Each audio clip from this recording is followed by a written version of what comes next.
ini kan diundang ngopi, jadi nggak ada ceramah sebetulnya.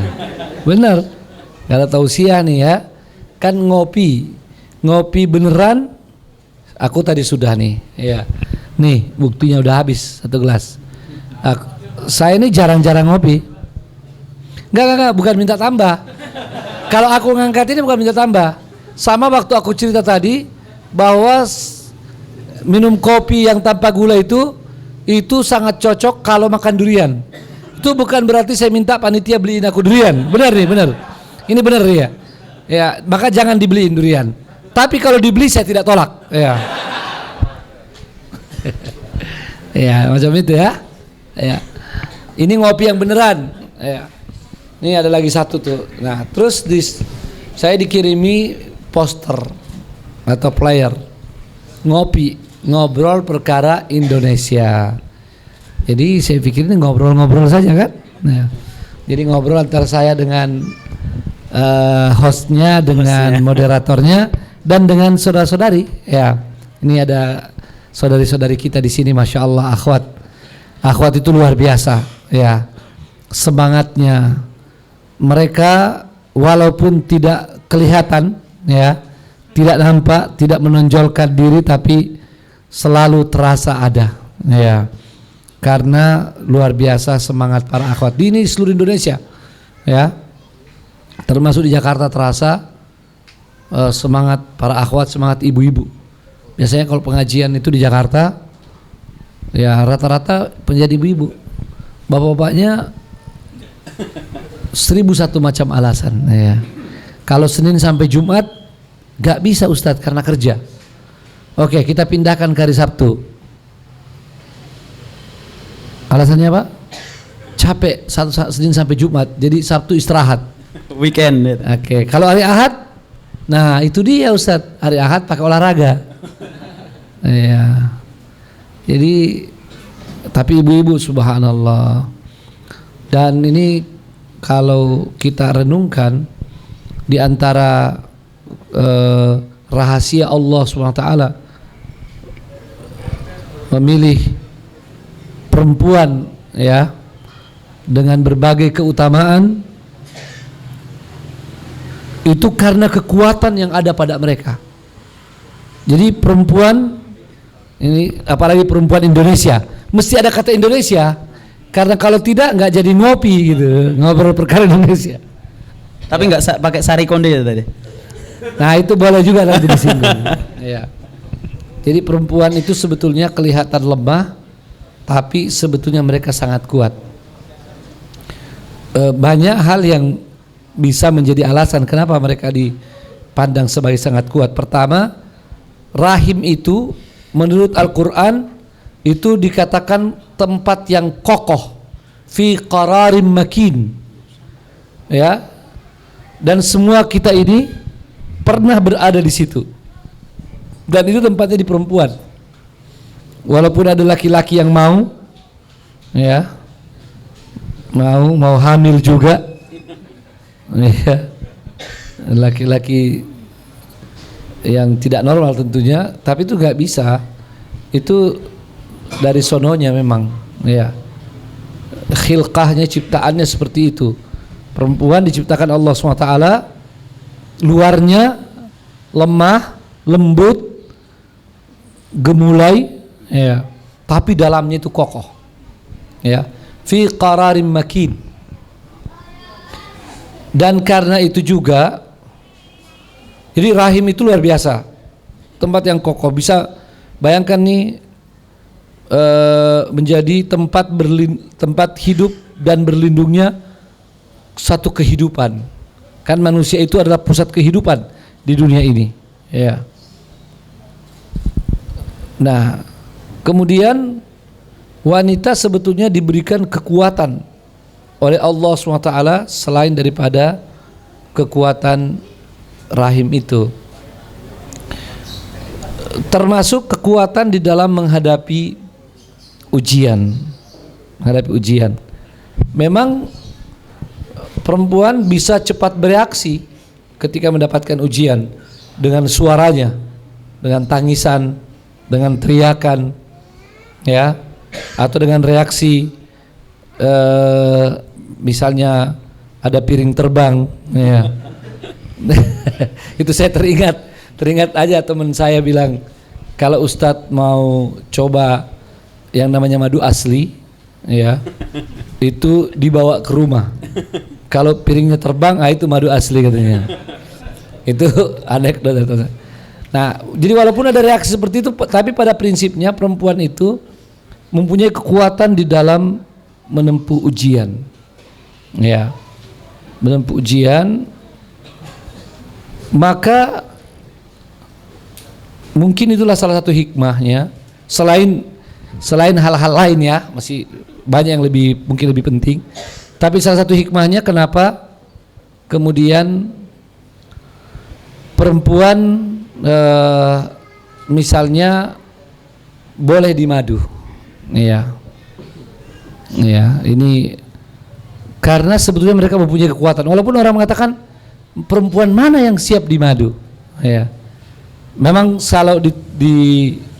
kalau dijadikan itu jadikan pilihan, normalnya pasti tidak ada perempuan yang mau dimadu kalau pilihan, ya. Tapi kalau dia menjadi suatu keniscayaan, sesuatu yang tidak bisa tidak lagi, maka perempuan itu ada kekuatan untuk menerima itu, ya, ada kekuatan. Yang penting yang di sini yang udah menikah, jangan pikir wah saya terinspirasi nih, jadi walaupun istri saya marah-marah katanya tetap kuat itu, ya. Nah, ini kita bicara ini tentang hakikat wanita ini dari zaman ke zaman, ya, kita bisa pahami seperti itu. Jadi ada kekuatan yang kalau laki-laki tidak mampu, ya, untuk itu, ya. Masih banyak lagi kekuatan yang ada pada perempuan, termasuk perempuan bisa sabar, ya, bisa sangat sabar. Misalnya menjadi orang tua secara single, ya, single parent kata orang, ya. Jadi orang tua secara perseorangan. Laki-laki susah, ya. Mungkin ada, ya, dari 1 juta atau 10 juta satu orang lah, ya, ada. Tapi perempuan itu dalam jumlah banyak sangat bisa. sering, ya, bisa. Itu antara kekuatannya. Kenapa? Karena ya luar biasa. Ini ada kaitannya juga dengan tadi, ada rahim pada mereka, kasih sayang yang begitu besar, sehingga kasih sayang besar itu mampu menanggung beban yang berat, dan kasih sayang itu mampu untuk menghilangkan kepentingan pribadinya, ya, seperti itu. Sebetulnya perempuan kan bagaimanapun juga ketika punya tanggung jawab anak, ya, dia perlu laki-laki untuk menafkahi. Sebagai manusia normal tentu ada kebutuhan biologis juga pada lawan jenis laki-laki, tapi itu sering bisa dilawan oleh perempuan karena kekuatan kesabaran itu dan kasih sayang yang besar. Apalagi perempuan yang misalnya berpisah dengan suaminya, apakah pisah cerai atau pisah mati, meninggal, lalu punya anak perempuan. Biasanya di antara pertimbangan perempuan itu tidak mau menikah lagi karena kasihan sama anak perempuannya, ya. Apalagi di zaman now. Ya, zaman now atau zaman banyak orang-orang bejat yang anak tiri bisa menjadi sasaran pelecehan misalnya. Nah, itu di antara kesabaran perempuan, ya. Dan perempuan diberikan kemampuan oleh Allah Subhanahu wa taala untuk menangani banyak hal dalam satu satuan waktu, ya. Itu luar biasa. Tergantung satu satuan waktu itu mau menit, jam, hari, pekan, ya. Jadi satu yang, ya, kenapa ini saya angkat karena saya memang banyak membahas ini. Kalau bahasa gaulnya multitasking, ya, itu orang bilang multitasking. Itu luar biasa. Jadi memang bisa kemudian ngasuh anak, kemudian juga bekerja, ya, Jadi ngasuh anak bekerja, merapikan, bereskan rumah dan ngurus yang lain-lainnya. Sehingga banyak perempuan bisa mengerjakan pekerjaan laki-laki, tapi sebaliknya sulit bagi laki-laki mengerjakan pekerjaan perempuan. Masya Allah. Ya, itu bicara Ngobrol nah, perkara perempuan Indonesia lebih istimewa lagi. Ya, lebih istimewa lagi. Kayak kita ngobrol perkara Indonesia. Ini kita buka rahasia aja ya. Saya dikirimin player itu ngobrol perkara Indonesia, saya tidak tahu. Sampai tadi saya pikir mau diberitahu apa temanya, malah ditanyain. Malah nanya, Ustadz kita mau ngobrol apa nih? Saya bilang ya udah, pokoknya kalau udah pegang mic, tahulah kita mau ngobrol apa itu. Ya. Jadi nggak apa-apa nih untuk perempuan Indonesia. Saya alhamdulillah pernah hidup lama di Arab, kuliah, ya kurang lebih 5 tahun. Pernah mengajar di Jepang, kurang lebih 5 tahun. Ya. Jadi perempuan Indonesia punya kelebihan yang mungkin ya tidak dimiliki oleh perempuan di negeri lain. Bukan berarti tidak ada kelemahan, kekurangan. Sama juga di tempat lain mereka juga diberi kelebihan di samping ada kekurangan. Dan manusia ini memang sudah merupakan takdir Allah, sunnatullah, hikmah dan keadilan dari Allah SWT. Manusia itu diberi kelebihan dan kelemahan. Ya, ini untuk menunjukkan bahwa yang sempurna itu hanya Allah SWT. Siapapun di dunia ini ya pasti ada kelemahannya, dan siapapun yang dianggap banyak kekurangan pasti ada kelebihannya. Nah, di antara kelebihan perempuan Indonesia yang saya ketahui, ya mungkin juga di tempat lain masih ada, tapi yang saya tahu di sini bahwa perempuan Indonesia itu umumnya sangat rajin. Iya, saya terutama kalau dibandingkan dengan di Arab, ya, jadi kalau di Indonesia perempuan itu yang pertama bangun dan yang terakhir tidur, ya itu udah biasa. Ini ngobrol Indonesia nih, ya perempuan Indonesia, ngobrol ya. ibu-ibu Indonesia. Ya. Saya di waktu kuliah di Arab, kadang-kadang saya sedih juga lihat dosen-dosen saya tuh pada sarapan di kampus. Iya. Ini kenapa sarapan di kampus? Katanya istrinya belum bangun. Ya. Wah. Kalau di Indonesia mah itu dianggap aib. Ya. Jadi itu. Yang kedua, bahwa perempuan Indonesia walaupun ini juga secara umum perempuan, tapi bisa wasatiyah gitu dibandingkan perempuan Arab yang misalnya dalam ekonomi keluarga tidak mau tahu. Ya, pokoknya kalau di Arab itu istri tidak mau tahu penghasilan suami, tidak ngurus dan tidak nuntut kecuali apa yang sudah hak-haknya. Jadi tiap bulan diberikan berapa untuk dia, diberikan untuk kebutuhan rumah tangga, selebihnya suami yang pegang uangnya sendiri.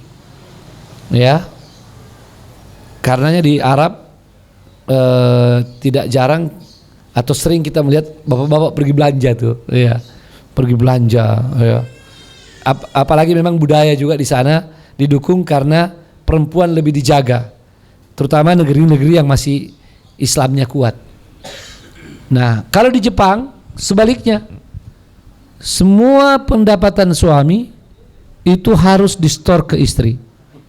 Ya, pokoknya semuanya. Dan suami diberi jatah saja. Ya, beri jatah nih, jatahnya nih ya, untuk transportasi sekian, untuk ini sekian. Kalau habis jalan kaki. Ya, iya, atau ngemis-ngemis sama istrinya. Jadi kepala rumah tangganya perempuan. Ya, memang dan itu udah jadi budaya di sana. Dan orang Jepang itu sangat disiplin, ya, sangat disiplin. Jadi seperti itu. Dan Indonesia tidak, Indonesia tengah-tengah lah, ya, tengah-tengah. Jadi peduli dengan kondisi suami, termasuk kalau suami susah dibantu untuk cari. Ya kalau di Arab jarang lah mereka mau. Ya. Nah sementara kalau mereka diberi kepercayaan, mereka juga tetap ada keluasan, kebijaksanaan. Kadang-kadang tidak terlalu mencampuri ya apa-apa yang menjadi wewenang suami. Nah, ini masih banyak lagi, tapi saya ingin mengunci bahwa mari kita selalu mensyukuri nikmat Allah SWT, termasuk bagaimana menghargai, menghormati wanita-wanita kita, ya, ibu kita, saudari istri kita, saudari perempuan kita, anak-anak kita. Nah, interaksi dengan perempuan tentu berbeda dengan laki-laki. Nah, kalau kepada ibu semua kita udah mengerti insyaallah. Walaupun masih banyak di antara kita ini yang suka durhaka sama orang tua, ya, durhaka, baik laki maupun perempuan. Terutama kalau berbicara tuh, kalau ada yang tidak cocok dari orang tua termasuk ibu, kadang-kadang kita mudah membantahnya. Padahal itu jelas adalah garis merah, tidak boleh itu, ya, tidak boleh. Apalagi kalau yang dibicarakan bukan hal-hal maksiat, hal biasa saja, ya, beda pendapat misalnya, maka ini benar-benar tidak boleh seseorang membantah, apalagi meninggikan suara di depan orang tua. Yang batil pun kalau orang tua menyuruh kita memang tidak boleh mengikutinya, tetapi kita tidak boleh membantah, tidak boleh menghardik, tidak boleh membantah secara langsung, ya. Jangan ikuti, tapi kemudian tetap perlakuan mereka dengan baik. Nah, sekarang dengan istri. Nah, ini juga bagaimana komunikasi, membangun komunikasi yang baik dengan istri, ya, lalu dengan anak. Tentu semua anak, ya, termasuk anak perempuan. Faktor komunikasi ini sangat penting, dan sebetulnya bagi perempuan sangat-sangat berharga yang namanya komunikasi itu, ya, yang justru banyak tidak disadari laki-laki, ya, tidak disadari. Jadi laki-laki selalu merasa bahwa perempuan itu memang dasarnya cerewet, mau ibu, mau istri, mau anak, yang namanya perempuan pokoknya cerewet gitu dalam pikiran kita. Dan cerewet ini selalu diartikan negatif. Nah, jadi kekeliruannya dua. Satu, persepsi bahwa perempuan pasti cerewet. Yang kedua, cerewet itu artinya negatif. Padahal tidak begitu. Perempuan itu kalaupun diistilahkan cerewet, ya memang dari sononya begitu. Ya, dalam artian bahwa perempuan harus lebih banyak berkomunikasi. Begitulah kodrat dari Allah Subhanahu wa taala. Jadi normalnya perempuan itu banyak bicara. Kalau ada perempuan kurang bicara itu tidak normal malah. Nah, ya, dalam artian bahwa bukan yang umum. Jangan dianggap tidak normal itu sakit gitu. Secara bukan. Ya, bukan yang umum. Yang umum itu ya. Dan itu positif. Nah, ini lagi yang perlu ditegaskan. Sungguhnya itu positif. Perempuan itu banyak bicara itu positif. Ya. Sebab memang dalam kehidupan ini perlu ada, ya, dari manusia dalam kehidupan keluarga, rumah tangga atau keluarga, ada yang banyak berbicara karena ini menyangkut banyak hal. Satu tentang kecerdasan, ya, tentang kecerdasan. Jadi menurut penelitian, salah satu yang bisa membantu kecerdasan anak itu kalau ibunya benar-benar cerewet positif ini. Iya, betul. Ini dari kecil, dari bayi. Kalau perlu bayinya belum bisa ngerti apa-apa, dia omongin terus. Iya, dia omongin terus. Itu akan memberi kecerdasan pada anak itu. Apalagi kalau cerewet yang terarah. Iya. Ya. Terarah, jadi cerewetnya lebih terarah. Jadi banyak yang positif, banyak menyebut nama Allah SWT, banyak menyebut kata-kata yang baik. Ya, sejak dari anak masih belum mengerti, belum bisa berbicara. Jadi kecerdasan, ya. Ya, yang kedua untuk membantu daya ingat kita. Ya, sebab laki-laki itu, ya, ini enggak apa-apa kita ngobrol ya. Nanti kalau ada yang mau menyela silahkan. Misalnya Ustadz bosen deh, ya. Enggak apa-apa, tapi ngobrol perkara ilmu keindonesiaan. Iya, pokoknya apa saja pokoknya. sebetulnya nanti ada yang seru tapi Iya, Ustaz. entar-entar aja. Ya. Ini sampai jam berapa sih? Pokoknya karena ini perkaranya ngobrol ya kan. Iya, saya ini Santai saja, ingin Ustaz. konsisten dengan undangan Undangan. panitia. Kalau yang lalu saya diundang ceramah, saya ceramah betul. Sekarang diundang ngobrol, jadi aku mau Ngobrol. dalam bahasa ngobrol nih. Oke, Ustaz. Jadi hati-hati talk show diundang aja, ya. Ustaz. Iya. Siap. Ya, gitu. Santai juga, saya juga santai. ya. Iya. Enggak usah terlalu tegang ya. Oke. Jadi yang kedua membantu ingatan. Sebab tidak dipungkiri, ya ini pengalaman maupun bacaan saya, memang laki-laki itu cenderung mudah lupa. Sebetulnya bukan mudah lupa karena tidak kuat ingatan ya, tidak kuat memorinya, bukan. Tapi banyak hal-hal penting laki-laki tidak menganggap penting, dianggap remeh. Ya. Padahal itu dalam kehidupan sebetulnya penting. Makanya perlu ada yang cerewet. Ya. Nah itu kalau kita masih anak dari ibu kita, betul. Mana yang paling sering ingatin kita, bapak atau ibu? Ayo yang kompak. Ibu kan? Ya. Itu penting. Itu dari kecil kita. Ya akhirnya kita tidak rasa. Yang kita ingat cuma, aduh, ibu saya suka ngomel. Cuma itu yang kita ingat. Kita tidak ingat faedah yang telah dibentuk pada diri kita berupa selalu mengingat hal-hal yang penting. Ya, seperti itu. Jangankan kita nih anak, bapak kita, ya, bapak kita tuh, ya juga harus selalu diingatkan. Kalau tidak, banyak yang tidak teringat. Nah itu melatih memori, ya, untuk. Padahal di dalam Al-Qur'an kalau kita lihat yang menasihati itu bapak ya, Ustaz. Bahwa Soinal Luqman itu, ya.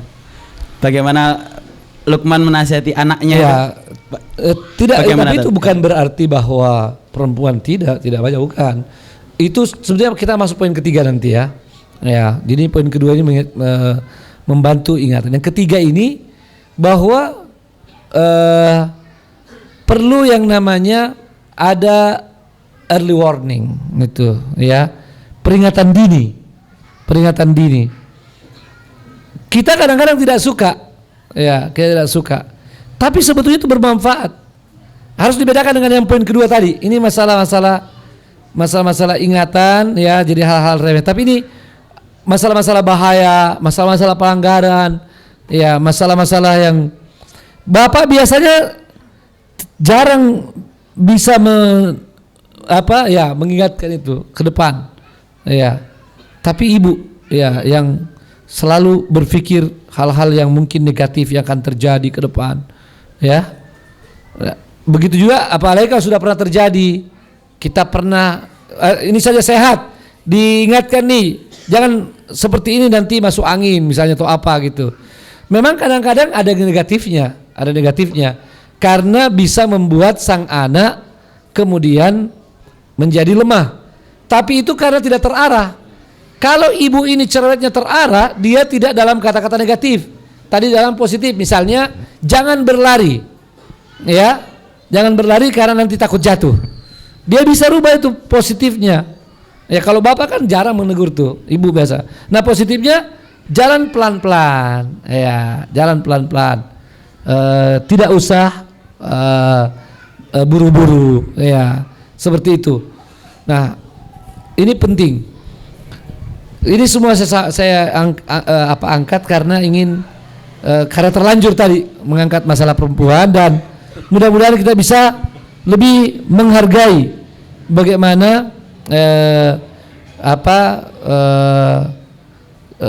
menghargai karunia Allah SWT, di mana kita diberikan ada di dalam hidup ini orang-orang yang diberi kelebihan untuk menutupi kekurangan kita, sejak ibu, terus istri ataupun anak-anak perempuan kita.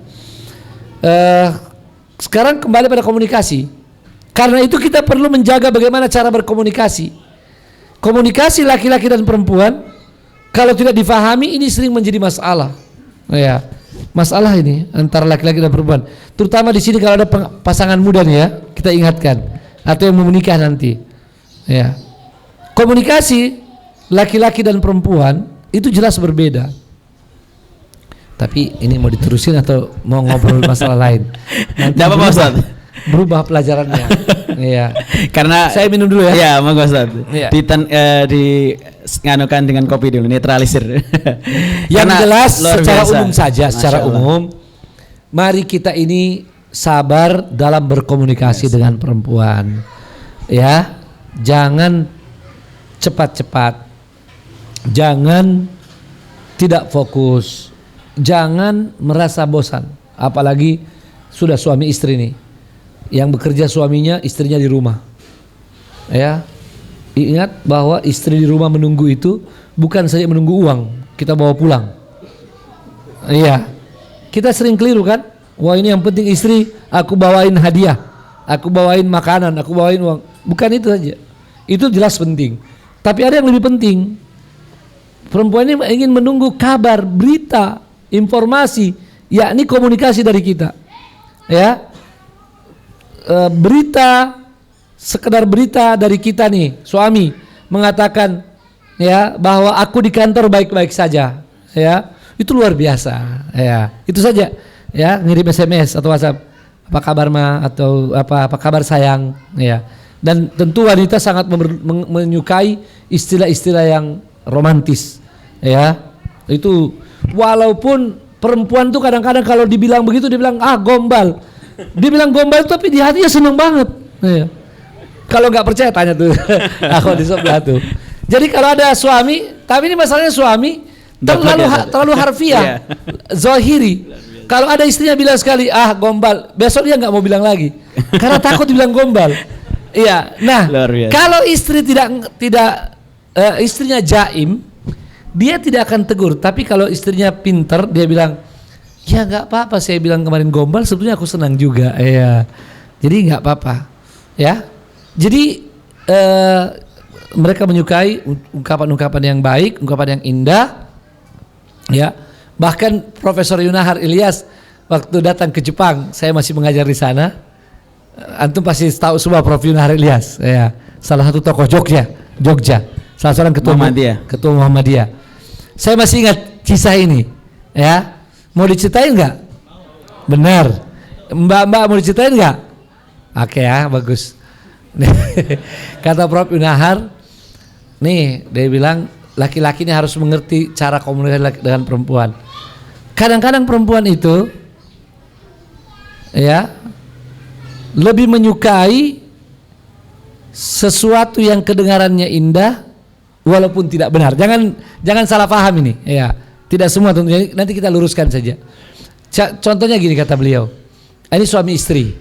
Tiba-tiba lagi ngobrol di taman atau di tempat santai.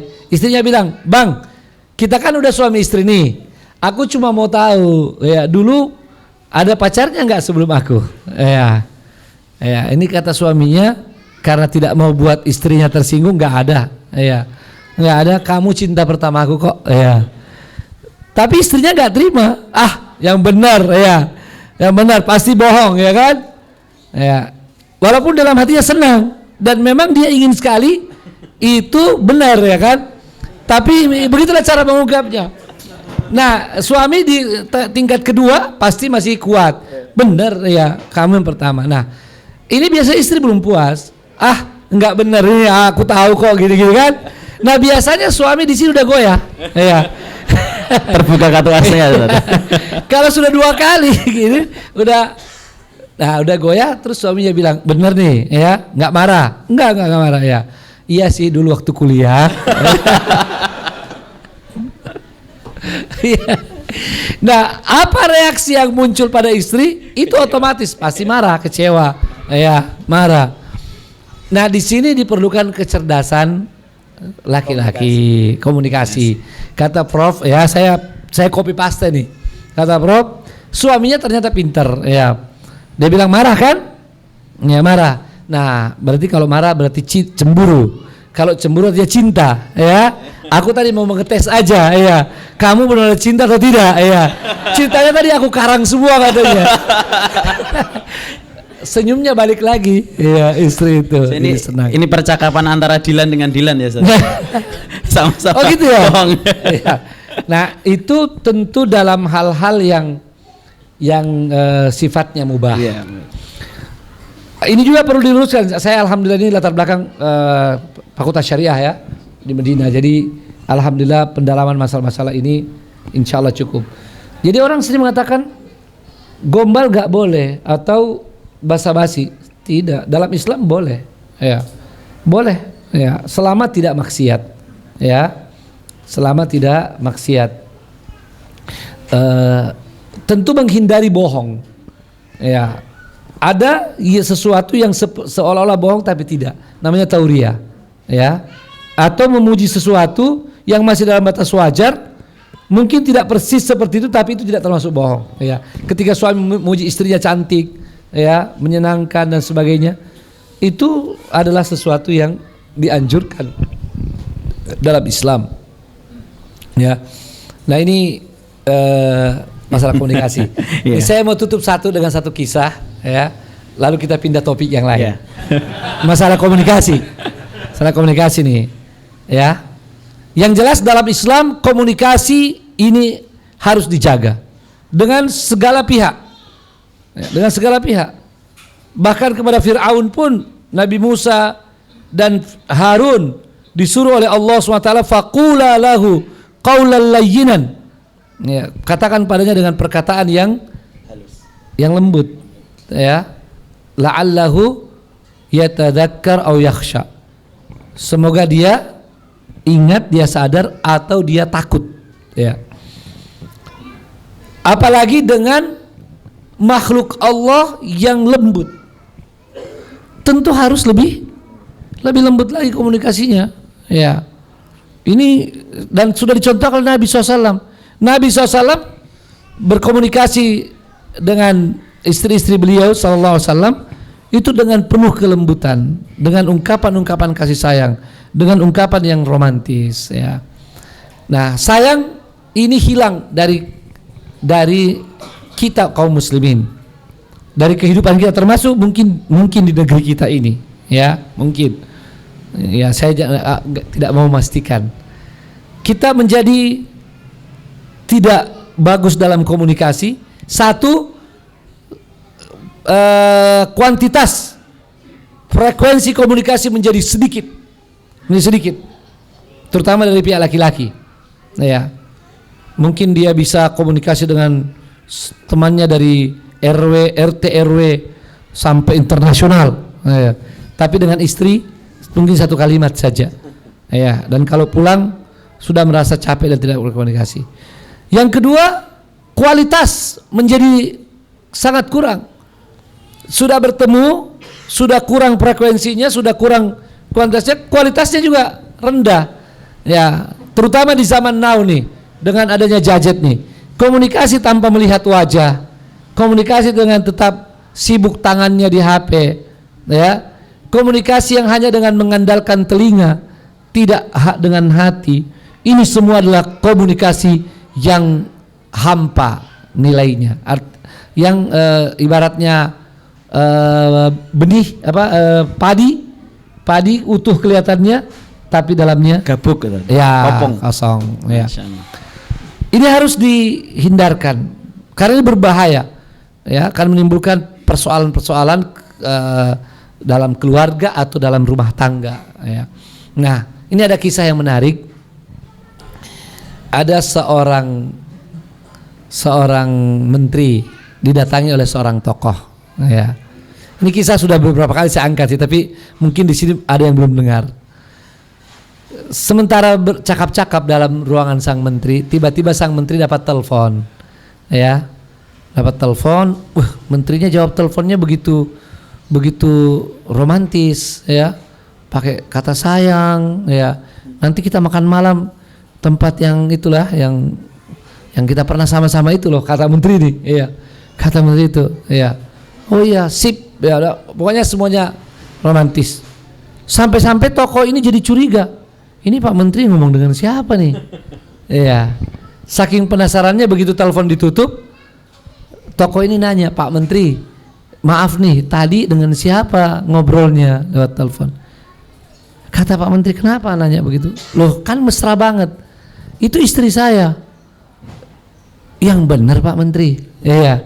Ini biasanya di negeri kita, entah di mana negerinya itu ya, yang seperti itu cuma dengan selingkuhan, ya. Kata tokoh ini, ya. Biasanya, ya. Hah, kata Pak Menteri enggak. Saya ini dengan istri saya tidak ngomong, tidak berbicara kecuali dengan seperti itu, dengan mesra, dengan romantis seperti itu. Oh, gitu Pak Menteri. Iya benar. Akhirnya sang tokoh ini paham, begitu keluar dari ruangan menteri, dia ambil teleponnya. Dia telepon istrinya, ya. Dan dia coba praktekkan seperti itu. Halo sayang, gini. Malah curiga, Ustaz. Iya, enggak. Ada apa ini? Enggak, dijawab salah sambung. Karena udah lama tidak pernah yang seperti itu. Ini penutup ya untuk komunikasi. Baik, kita mungkin sedikit agak berat-berat tentang kondisi negeri kita saat ini. Ya, kondisi Indonesia, negeri karunia Allah Subhanahu wa taala ini. Yang subhanallah segala kebaikan ada di sini. Ya. Segala hal-hal yang diperlukan oleh umat manusia, bahkan mereka ingin hidup dengan kehidupan yang layak, ya, semua ada di sini. Tetapi kenyataan dalam kehidupan sehari-hari sampai hari ini kita menemukan kondisi negeri kita masih jauh daripada harapan itu, ya. Dalam banyak sisinya, baik sisi kesejahteraan, ya, sisi keamanan, ya, dan sisi yang lain, ya, tergantung bagaimana menguraikannya. Keadaan ini tentu patut menjadi pertanyaan bagi kita. Mengapa? Apa yang salah di negeri kita? Ya. Apa yang salah? Apa yang salah di negeri kita yang kata bujangga tongkat dan batu pun jadi tanaman? Ya. Lautannya bukan lautan tapi kolam susu. Ya. Tapi mengapa masih banyak yang kelaparan? Mungkin tidak sampai mati kelaparan, tapi jelas banyak yang kelaparan, banyak yang tidak mendapatkan kebutuhan pokoknya, banyak yang tidak mendapatkan pakaian yang layak, apalagi tempat tinggal. Masih banyak sekali yang tidak punya tempat tinggal. Apa yang salah dengan sedikit pembagian zakat saja ada korban? Pembagian sembako kemarin di Monas, 2 orang anak tewas, ya, atau meninggal. Apa yang salah di negeri kita yang mayoritas muslim tapi nilai-nilai Islam tidak dapat ditegakkan? Bahkan tidak sedikit orang-orang yang melecehkan agama, melecehkan Nabi, melecehkan Quran, ya, menistakan nilai-nilai yang kita agungkan. Apa yang salah di negeri kita? Ya. Nah, ini pertanyaan-pertanyaan penting. Dan setelah 70 tahun merdeka, ternyata kalau kita menggunakan istilah Ibu Pertiwi, ya, Ibu Pertiwi masih menangis, ya, masih menangis sedih dengan berbagai fenomena keburukan yang tadi telah kita sebutkan. Belum lagi fenomena narkoba yang sekarang mengancam kehidupan kita, kehidupan remaja dan kehidupan masyarakat secara luas. Menurut data yang paling minimal dari Kementerian Kesehatan, 50 orang tiap hari meninggal dunia karena narkoba di negeri ini. Ya, itu dari Kementerian Kesehatan. Bagaimana lagi dengan penyakit lain, free sex, ya, pelecehan dan seterusnya. Ibu Pertiwi masih terus merintih dan menangis. Bukan menyanyi yang katanya lebih merdu daripada suara azan. Ya. Ya. Itu yang real hari ini. Apa yang salah? Justru setelah 70 tahun kita merdeka. Nah, itu pertanyaan yang kita obrolin. Ya. Apa kira-kira yang salah? Mengapa kita masih sangat jauh, bukan saja dari keadilan, bahkan dari kemakmuran. Kemakmuran saja tanpa keadilan itu adalah musibah. Ya. Bukan sesuatu yang kita damba-dambakan. Bagaimana lagi keadilannya tidak ada, kemakmurannya juga tidak terwujud. Ya. Adakah kita termasuk bangsa yang sial? Jawabannya bukan. Ya. Karena sesungguhnya kita mempunyai banyak karunia. Berarti ada yang salah. Apa yang salah itu? Kalau kita melihat pada sejarah, ya, melihat pada sejarah bahwa sesungguhnya sejak kemerdekaan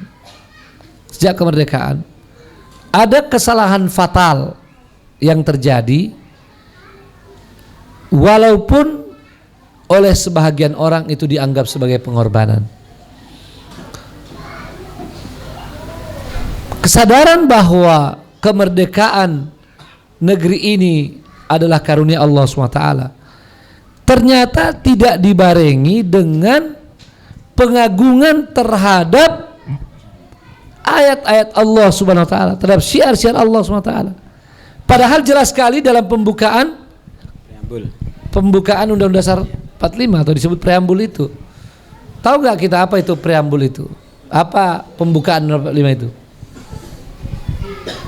Itu sebetulnya adalah naskah proklamasi yang disiapkan oleh panitia persiapan kemerdekaan Indonesia. Ya. Naskah proklamasi ini begitu indah. Ini pelajaran sejarah yang penting. Ini dalam mengobrolkan Indonesia. Negara-negara besar di dunia ini, bahkan umumnya negara-negara di dunia ini, dalam memproklamasikan kemerdekaan itu bunyi naskah proklamasinya itu menggambarkan tentang bagaimana perjuangan mereka dan bagaimana tentang kemerdekaan itu dan cita-cita yang mereka ingin wujudkan dengan kemerdekaan. Periksa saja negara-negara yang mengumumkan kemerdekaannya, ya. Dan begitulah juga Indonesia. Bacalah mukaddimah itu, ya, luar biasa. Itu padat, ya, dan sangat indah. Itu disiapkan oleh tokoh-tokoh besar negeri ini. Sebagian mereka adalah ulama dan yang lainnya adalah negarawan-negarawan sejati, ya. Dan ada di antara mereka juga bukan muslim. Mereka dengan kenegarawanannya, setelah melewati perdebatan yang panjang, akhirnya menyepakati sebuah konsep Undang-Undang Dasar, sebuah naskah yang disebut dengan Piagam Jakarta. Disebut dengan apa? Piagam Jakarta. Salah satunya itu adalah preambul itu, mukaddimah, yang dipersiapkan sekaligus sebagai naskah proklamasi. Sayang sekali dalam naskah proklamasi itu ada atas berkat rahmat Allah yang maha kuasa, ya, kemerdekaan ini kita raih, tapi kemudian sehari setelahnya kalimat itu tidak mewarnai keputusan berikutnya, ya, keputusan bahwa kita harus mengagungkan ini ayat-ayat Allah, mengagungkan kebenaran yang datang dari Yang Maha Kuasa, Sang Pencipta, yang kita katakan atas rahmat dan berkahnya, atas berkah dan rahmatnya kita merdeka. 7 kata dalam pembukaan itu dicoret sehari setelah kemerdekaan. Apa arti 7 kata itu bagi kehidupan kemasyarakatan dan kebangsaan di Indonesia? Sangat besar. sangat besar. Bagi umat Islam, bagi tokoh-tokoh, bagi para ulama, mereka memasukkan 7 kata itu bukan sila pertama, Ustaz. Iya, sila pertama. Kan sebetulnya di pembukaan itu tidak disebut Pancasila, tidak disebut. Ya. Hanya memang karena 5 poin, 5 sila, maka diberi nama Pancasila. Ya, istilah Pancasila juga muncul waktu perdebatan di tahun 45 sebelum Juni itu, ya. Tapi kalau dalam naskah itu negara berdasarkan, ya. Nah, ketuhanan dan kewajiban dan dengan kewajiban masyarakat Islam bagi pemeluk-pemeluknya. Itu yang poin pertama. Lalu yang keduanya dan seterusnya.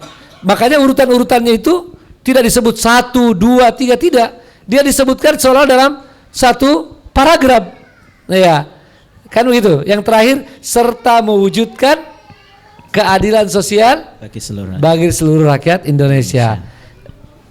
Poin-poin itu ketika dia disimpulkan dan disusun secara tersendiri, itulah 5 sila yang kemudian disebut dengan Pancasila. Ya. 5 dasar yang penting. Sayangnya kita itu lebih memperhatikan kata atau namanya daripada isinya. Jadi apalagi di zaman Orde Baru, ya dan sekarang mulai dimunculkan lagi, seolah-olah katanya itu sakral, ya kan? Seolah-olah kalimatnya itu Pancasila itu seolah-olah yang sakral. Padahal bukan itu. Yang intinya adalah pada isinya itu. Isinya. Nah, inilah kadang-kadang dilupakan. Isinya itu tentang ketuhanan. Ya, kalau pada awalnya dengan 7 kata, atau ketika dicoret 7 katanya diganti dengan ketuhanan yang Maha Esa. Itu juga harus diketahui sejarahnya.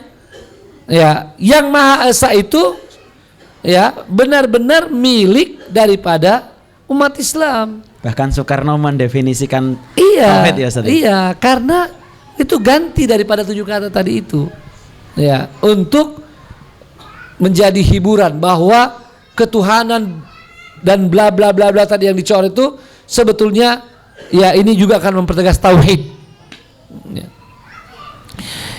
Saya ingin menjawab lagi pertanyaan tadi, apa arti 7 kata itu? Sangat besar dalam kaitannya dengan kehidupan kemasyarakatan, kebangsaan kita, dan ini ada kaitannya dengan keadilan dan kesejahteraan tadi. Ya. Pertama, kalau itu tetap ada, artinya kehidupan umat Islam di negeri ini itu otomatis harus terarah, harus terbimbing, ya, sesuai dengan ajaran Islam. Ya. Maka tidak akan ada orang-orang yang melakukan pelanggaran secara terang-terangan terhadap syariat Islam. Bahkan tidak ada yang meninggalkan sholat dengan terang-terangan. Karena kalau itu berlaku, yang tidak sholat itu bisa dipanggil oleh petugas. Ya, dipanggil bukan lantas dihukum, tidak, dipanggil, ditanya, kenapa nggak sholat? Kalau dia cuma malas-malas diingatkan, ya, harus sholat, ya udah. Tapi kalau dia bilang saya tidak menganggap wajib sholat, wah itu bisa diproses. Ini panjang. Saya takut kalau saya bahas malah kepanjangan dan juga nanti banyak yang ngeri. Ya. Itu yang pertama. Dan ini akan berimplikasi pada kesolehan, kaum muslimin, penduduk negeri ini, negeri karunia Allah ini. Karena syariat terjaga. Sama dengan di zaman Nabi SAW, zaman Khulafaur Rasyidun, zaman Umar bin Abdul Aziz. Kesolehan terjaga. Dan ketika kesolehan terjaga, syiar-syiar Allah SWT dihormati, itu akan mengundang berkah. Berkah inilah yang akan menjadikan kita bisa meraih kesejahteraan. Sebab apa yang ada dari bumi dimunculkan Allah SWT dan apa yang dari langit diturunkan, dicucurkan oleh Allah Subhanahu wa ta'ala. Nah, ini yang terluput dari kita. Akhirnya kita kehilangan berkah dalam hidup ini. Malah banyak daripada apa yang menjadi karunia Allah di bumi negeri kita ini diambil orang lain. Ya, diambil orang lain. Dan itu salah satu daripada resiko, konsekuensi dari orang tidak menjaga keimanan pada Allah SWT, tidak menjaga syariat Allah dan syariat Allah SWT. Akan datang musuh-musuh, artinya orang-orang luar, orang-orang kafir yang kemudian menguasai mereka. Menguasai itu tidak selamanya dalam bentuk penjajahan fisik, ya. Boleh juga menguasai adalah penjajahan non fisik. Dia tidak mengekang kita, tapi dia bisa menguras seluruh kekayaan kita, dan kita seperti budak-budak saja, dan seperti pekerja-pekerjanya. Justru itu yang lebih menakutkan ya, Ustaz. Nah, penjajahan ideologi. Iya, karena kita tidak merasakannya. Ya, kita kayak tenang-tenang saja. Walaupun ini bisa berujung pada akhirnya juga pada fisik. Sebab pada akhirnya bisa terjadi perbudakan. Ya, mungkin perbudakan kayak zaman lampau atau perbudakan mirip zaman modern seperti beberapa negara saat ini yang sudah terjadi perbudakan. Iya, seperti itu. Nah, ini kondisi di mana karena kita melalaikan apa yang seharusnya kita jaga, ya. Kita jaga. Baik. Itu yang sudah terjadi. Tentu tidak bisa menyelesaikan masalah kalau kita hanya meratapinya. Ya. Kalau hanya meratapinya tidak akan menyelesaikan masalah. Tapi melupakannya juga tidak benar. Karena itu kekayaan sejarah kita. Ya. Jadi bukan meratap, bukan melupakan. Kita harus ingat sejarah itu, kita harus tahu, dan kita harus memperjuangkannya. Inilah sebetulnya yang paling penting. Bahwa negeri kita ini dalam kondisi yang memprihatinkan, dalam kondisi yang mengkhawatirkan, ya, harus dijawab dengan perjuangan. Dan perjuangan itu bukan berarti harus marah-marah. Perjuangan itu bukan harus kita dendam pada orang-orang yang pernah bersalah, ya, atau menyalahkan dan mengumpat, mencaci pendahulu-pendahulu kita yang lalai, ya. Bukan itu. Bukan juga dengan emosi untuk kita melakukan apa saja untuk mewujudkan, bukan. Tapi perjuangan tetap kembali pada bagaimana tuntunan Al-Quran dan hadis. Ya. Sebagaimana kalau Allah menyampaikan wal tangdur nafsumma qaddamat lighadin. Nah, jadi ini yang perlu kalau kita obrolkan tentang Indonesia.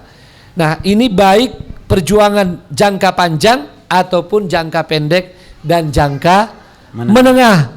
Jangka panjang kita harus melahirkan generasi yang kuat, mukmin, ya, mukminah, generasi yang rabbani, generasi yang dalam diri mereka ada iman, dalam otak mereka ada ilmu Islam, ilmu yang lainnya atau ilmu umum, ya. Dan dalam kehidupan mereka terpancar akhlak mulia, ada izzah, ada menjaga harkat dan martabat, menegakkan kepala mereka.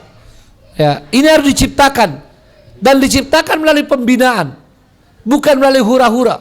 Ya, dan bahkan tidak cukup sekedar pengajian, tidak cukup sekedar pencerahan yang tidak dibarengi dengan sebuah usaha sungguh-sungguh, ya, untuk membentuk iman, membentuk karakter, ya, membentuk akhlak mereka. Nah, ini mumpung sudah dekat Ramadan, ya, kalau ini dekat beneran nih, bukan 17 Agustus yang jauh dekat tadi itu, ya.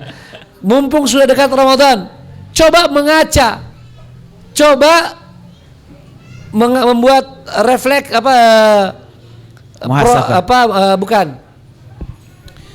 mengambil inspirasi dari Ramadan. Ramadan disebut sebagai tarbiyah, pembinaan. Lihatlah betapa intensifnya Ramadan itu. Sudah lapar dan haus di siang hari, malam hari kurang tidur lagi, ya. Dan bila ini dilakukan dengan sungguh-sungguh, bisa melahirkan pribadi muttaqin. Kalau itu kita bawa dalam kehidupan sehari-hari untuk menciptakan generasi harapan tadi, maka memang harus pembinaan yang intensif, ya. Jadi jangan berharap lahir generasi yang kuat, pengajiannya semuanya sambil ketawa-ketawa saja. Ya, tidak masalah sekali-sekali ketawa-ketawa, apalagi di teras dakwah. Ya, ya, namanya juga teras dakwah. Ya, tapi kalau sudah masuk ke dalam, ya, tengah rumah ya atau apa, dalam rumah dakwah, ruang utama. Nah, sudah harus lebih intensif. Jadi ada terasnya. Ada ruang utama. Ya, apalagi kalau sudah di belakang. Lebih dapurnya. Ya, di dapurnya. Ya. Tidak akan lahir generasi yang kuat itu tanpa pembinaan. Dan Nabi SAW mempunyai beberapa tahapan tentang itu dan beberapa institusi. Ada Darul Arqam, ada Ahlus Suffah. Di samping seluruh kehidupan Nabi SAW dengan para sahabat adalah tarbiyah. Adalah pembinaan yang intensif itu yang melahirkan pribadi-pribadi yang luar biasa, kuat imannya, kuat semangat juangnya, tangguh, ya, memiliki karakter yang luar biasa dan juga dengan akhlak mulia. Ini yang jangan lupakan. Dan itulah uniknya, unik betul mukmin itu. Ya, dalam hadis sahih, ajaban li amril mu'min. Menakjubkan urusan beriman itu, orang beriman itu. Memang sangat menakjubkan. Bagaimana dalam satu pribadi semuanya bisa dibungkus, bisa include. Ya, bisa include orang yang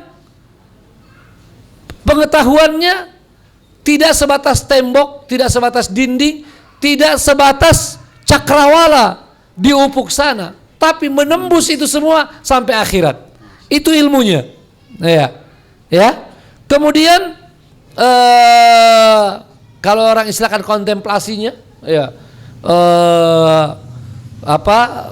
Hubungan ke atasnya begitu kuat sampai menembus langit yang ketujuh. Ya. Tetapi di waktu yang sama atau di sisi lain dari kehidupannya, di waktu yang sama, dia adalah manusia yang kemudian sangat jelas sisi kemanusiaannya, bisa tertawa, tersenyum, bercanda, ya, termasuk menikmati karunia Allah di muka bumi, kopi yang enak, ya, makanan yang lezat, ya, dan lain-lainnya, ya. Nggak usah terlalu vulgar, ya, banyak yang pusing nanti di sini. Ya. Jadi itu keunikan orang beriman, ajaban li amri, luar biasa. Yang kadang-kadang digambarkan dalam gambaran fursanun fin nahar, ruhbanun fil lail. Di siang hari seperti singa, di malam hari seperti rahib yang merintih. Ya. Yang rahib yang menangis takut, mengadu, ya. Tapi itu tidak cukup. Hanya dua itu tidak cukup. Ya. Bisa ditambah lagi bahwa dalam kehidupan sehari-harinya dia seperti manusia yang seolah-olah akan hidup selamanya di dunia ini, ya. Mereka mukmin itu kuat dalam prinsip, semangat juangnya tinggi, tapi dia juga romantis, dia juga sangat lembut dan seterusnya. Nah, ini jangka panjang, harus terus melakukan. Jangka pendek atau jangka menengah, kita harus melakukan perbaikan di masyarakat kita. Termasuk memperbaiki hubungan ukhuwah, hubungan persatuan, termasuk melakukan kegiatan amar ma'ruf nahi mungkar, termasuk partisipasi aktif dalam event-event politik 5 tahunan untuk pileg, pilgub, pilkada atau pilpres, ya. Seperti 2019, ya. Ini kalau saya bilang 2019 presiden. Dari mana itu? Kok pada kompak semua nih? Yakin? Udah mulai ragu nih. Yakin? Yakin. Oh, enggak ragu ya. Pertanyaannya siapa? Padahal saya tadi tuh bilang 2019 ganti kalender. Ya. Kok ini jauh banget ya? Ini gara-gara teras dakwah kali. Ya. Ya. Jadi Muslim harus punya wa'i, punya kesadaran, termasuk kesadaran politik. Kalau ada yang tanya, kenapa mesti sibuk-sibuk mengganti atau memikirkan penggantian kepemimpinan nasional? Padahal kan dalam Islam kalau khalifah belum meninggal nggak usah diganti-ganti. Ada kan yang seperti itu? Jawabannya apa coba? Kalau ada yang bilang, nih kalian mau Islami, mau nggak Islami? Jawab, mau, ya kan? Mereka bilang, tahu nggak khalifah dalam Islam kapan diganti? Kalau meninggal. Nah, terus kalau gitu kalian nggak boleh dong mikirin penggantian kepemimpinan nasional sekarang. Khalifahnya kan dilarang ya. Sistem khalifah dilarang. Oh gitu. Ini jawabannya. Ya, ini namanya counter attack. Jadi bertahan sekaligus nyerang gitu. Ya. Jawaban yang paling gampang, ya bahwa pergantian ini memang dimungkinkan oleh sistem yang sudah disepakati. Jadi tidak bertentangan. Ya, tidak bertentangan. Dan dalam Islam ini prinsip penting. Dalam Islam kalau bisa ada yang lebih baik, makan, betul? Betul? Ya. Jadi tentu pada hal-hal yang memungkinkan untuk diganti. Ya. Jangan juga nanti semuanya mau diganti. Ya. Ini berbahaya. Kurang lebih 5 menit. Oke. Ya. Yang memungkinkan diganti. Sendal sudah tidak bagus, ya kan? Ya, ada sendal lebih baik. Ya, tidak mengapa. Ya, ganti. Apalagi ya baju ya udah nggak bagus, ada sobeknya, mungkin digunakan apa, ganti ya nah begitu ya. Mau apa lagi contohnya? Istri. Waduh, ini udah punya istri belum? Ini belum punya istri aja udah niat ganti istri. Waduh, ya atau gara-gara belum punya. Kalau udah punya baru tahu dia. Ya. Kadang-kadang laki-laki itu penuh semangat. Kamu tidak mau ikut aku, masih banyak. Ya, gampang mau ganti istri. Padahal nyalinya susah banget. Iya. Ya. Dan nggak dapat. Kalau benar-benar terjadi, pusing juga dia. Iya. Iya. Ini sayang waktunya tinggal 5 menit. Kalau tidak aku cerita kisah di zaman Imam Malik dan Imam Syafi'i. Sudahlah, itu nah hal-hal yang perlu diperhatikan. Yang jelas kita punya kewajiban bersama untuk memperbaiki apa yang ada di negeri kita ini, ya. Negeri ini, Indonesia ini karunia dari Allah SWT. Setiap kita bertanggung jawab. Tidak boleh kita apatis. Jangan karena ada kesalahan orang tertentu, rezim tertentu, lalu seolah-olah kita tidak peduli. Itu namanya tidak bertanggung jawab. Ya, yang salah yang harus diluruskan. Ya, kalau masih bisa diluruskan, kalau masih bisa diperbaiki, kalau tidak ganti. Kalau tidak ganti. Wah, semangatnya luar biasa nih. Iya. Nah, jadi itu yang dilakukan. Jangan negeri ini yang kita benci. Jangan bilang udah aku mau pindah, ya. Aku mau, atau aku tidak mau peduli. Bedakan kesalahan orang dan kesalahan negeri kita. Negeri ini tidak salah, ya. Negeri ini karunia Allah SWT. Justru mari kita benar-benar memperbaiki. Dan saatnya umat Islam harus berjuang maksimal. Jangan lagi kita mengulangi kesalahan di zaman orde lama sedikit, tapi terutama orde baru. Zaman orde baru kita justru seolah-olah membiarkan negeri ini, ya. Nanti di ujung-ujung pemerintahan Pak Harto baru kita mulai sadar lagi, ya. Tidak boleh ada pembiaran, harus ada perjuangan. Kita tidak boleh menyerah, betul? Betul. Ya. Tidak boleh apatis. Di zaman orde baru saya masih ingat, tidak ada yang mau ikut pemilu karena mereka anggap percuma, ya. Tidak ada yang mau memperhatikan negeri ini, udahlah percuma, semua kesalahan pemerintah. Tidak boleh seperti itu, ya. Kalau ada kesalahan kita harus betulkan. Kalau perlu kita mengerahkan tenaga untuk melakukan perbaikan itu, dan termasuk mengerahkan tenaga kalau terpaksa melakukan pergantian yang konstitusional, dan damai insya Allah. Saya kira demikian, mudah-mudahan bermanfaat. Ya, sekarang harus balik ngobrol lagi nih. Ya, saya kembalikan kepada moderator.